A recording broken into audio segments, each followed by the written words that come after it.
Welcome to Steady Growth, where we build money, character, and resilience the same way. Small, steady, and on purpose. No hype, just honest steps that add up. Let's begin. Right now, picture a family living a few doors down from you. You may have never met them, you might not know their names, or have ever set foot inside their home, but somehow you've got a whole picture of their life in your head. The newer car in the driveway, the kitchen they just redid, the vacation photos. And here's the part that should make you smile a little.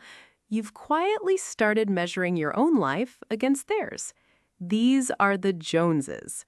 And the funny thing, the thing almost nobody knows, is that they were invented. Watch this. Back in 1913, a cartoonist named Arthur Momand drew a newspaper strip and called it Keeping Up with the Joneses. It followed one family stretching themselves thin, working themselves ragged, trying to match the neighbors next door. And those famous neighbors, the Joneses themselves, they were never once drawn, not a single panel. That was the whole joke. The people we measure ourselves against live mostly in our own imagination. The strip ran for nearly 30 years. The phrase has lasted more than 100 because it named something almost every one of us quietly does. So let me say the kindest, truest thing first. This is not a character flaw. There is nothing wrong with you. Your brain is simply doing the job it was built to do. For almost all of human history, glancing at the people around you, how much they'd stored for winter, how safe and settled they seemed, was genuinely useful information. We are wired to understand our own lives by looking sideways. So if you've ever felt that little tug of comparison, you are not shallow and you are not weak. You are beautifully, ordinarily human. The only catch is that a very old instinct has wandered into a very new world, one it was never designed for. Watch how it works. Psychologists have a calmer name for it: social comparison. We almost never judge how we're doing in plain, absolute terms. We judge it against whoever happens to be standing nearby. The very same paycheck can feel generous on Monday and somehow disappointing by Friday. Not because $1 of it changed, but because the person beside you did. Picture a single stack of coins, sitting there, looking just fine. Now watch a taller stack draw in right next to it. Nothing happened to your stack. It's the exact same height it was a second ago. But suddenly, it reads as small. Nothing in your actual life moved, only the comparison did. And here's what makes our moment so different from Momand's. For most of history, the people you compared yourself to were the few dozen neighbors you could actually see. Today, that one family in your head is joined by thousands of strangers on a screen.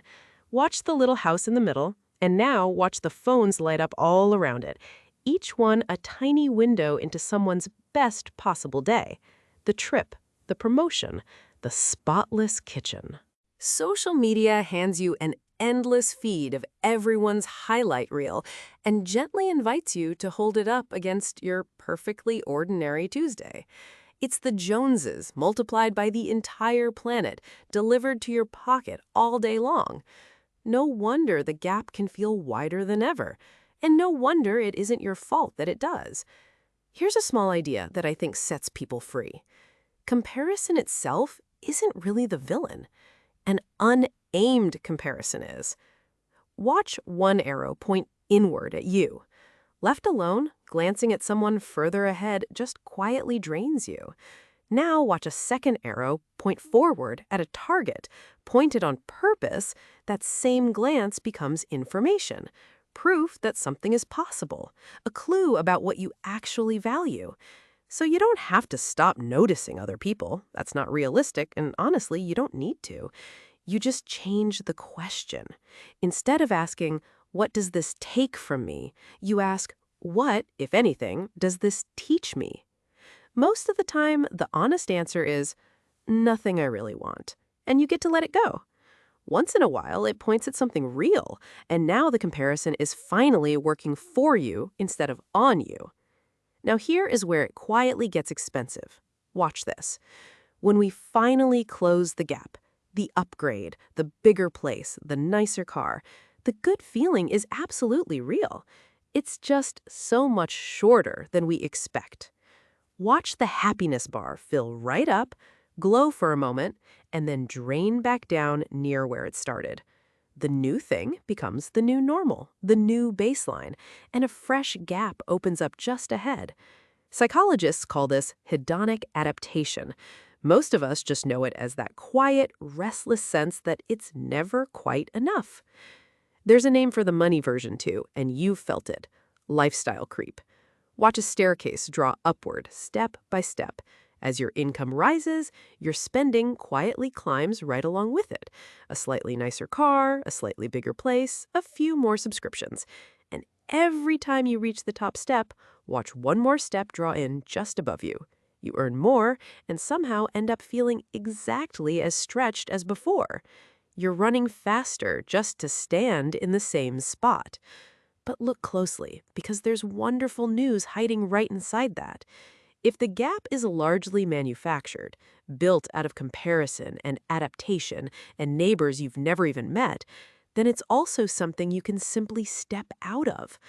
Watch that dotted comparison line get crossed out and watch your own house stay with a little warmth drawn around it.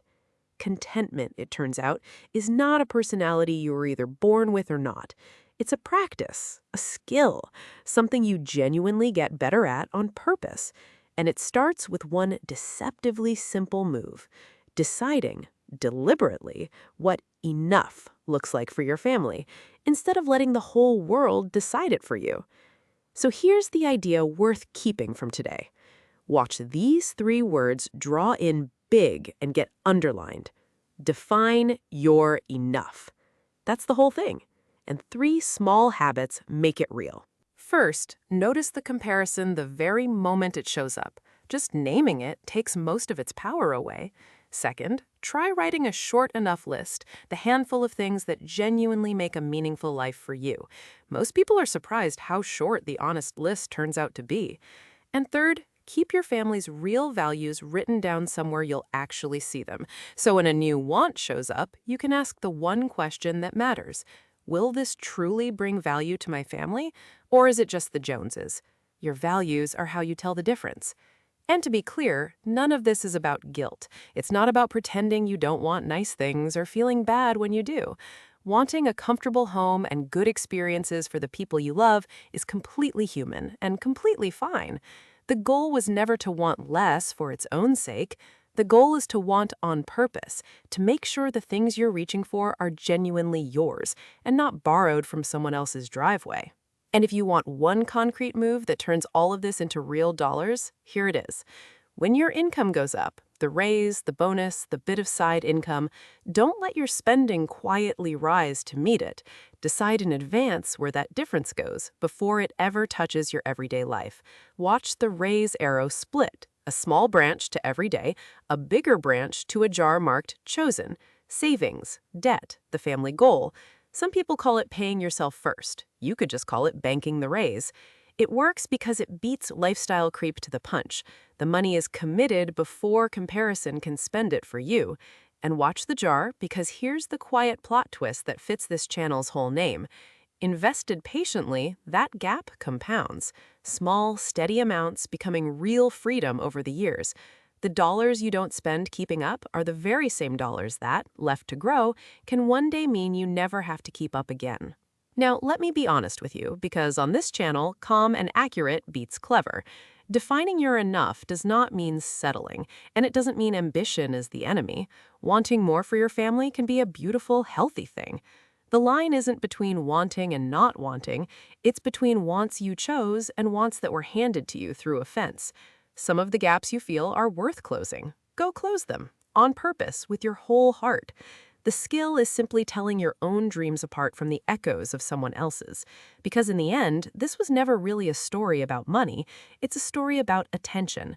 Watch 2 paths draw out from one point. One loops straight back to the cluster of glowing phones, and the other runs calmly toward your own warmly lit house. Every hour and every dollar spent chasing someone else's life is one you didn't spend building your own. And the families who feel richest usually aren't the ones who somehow won the comparison. They're the ones who quietly stepped off the treadmill and decided, for themselves, what enough was going to mean.